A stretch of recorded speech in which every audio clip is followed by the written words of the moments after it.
प्रयाग में रहने वाले लोगों को हम प्रणाम कर रहे हैं। भाग्यशाली हो, जहां लोग मरने के बाद आते हैं, आप जिंदा में यही हो। हाँ, और पूरी दुनिया को एक बात हम कहेंगे, जिंदा में ही प्रयाग आ जाना, वरना 25 रुपया के मटका में तो आओगे ही आओगे। इसलिए बने तो जिंदा में। जितने अगल बगल के गांव वाले हैं सबको कहेंगे, इन 3 दिनों में हम सब महासंगम की कथा में हनुमान जी के चरित्र को गाएंगे। माँ हमको भूख लगी, तो माता जानकी जी ने कहा बेटा तुम्हें भूख क्यों लगी? हनुमान जी बोले माँ हमारी आदत है, हमारा जन्म होता हमें भूख लगती।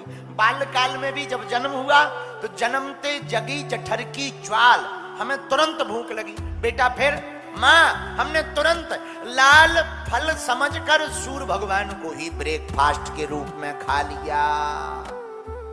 माता जानकी जी बोली बेटा इतनी खतरनाक भूख? हाँ, हमें लगता तुलसीदास जी ने इसलिए भूख नहीं लिखा, भूखा लिखा, कि जिन्हें जन्म में बचपन में भूख लगी थी सूर्य को खा गए थे, अब इस बार भी भूख लगी तो भूख नहीं है, ये तो भूखा है। माता जानकी जी बोली बेटा पर भूख लगी क्यों? हनुमान जी ने कहा माँ लागी देख सुंदर फल रूखा, यहाँ जो वृक्ष हैं इन वृक्षों को देख करके उसमें फल लगे, हमें भूख लगी। पर बेटा वो फल और पेड़ रावण के हैं। हनुमान जी बोले माँ रावण के होंगे ऐसा वो मान रहा होगा, हमारा मानना है आपके।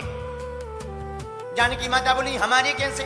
हनुमान जी बोले माँ आपका जन्म भी पृथ्वी से हुआ और पेड़ों का जन्म भी पृथ्वी से है, तो आप दोनों आपस में भाई बहन हो।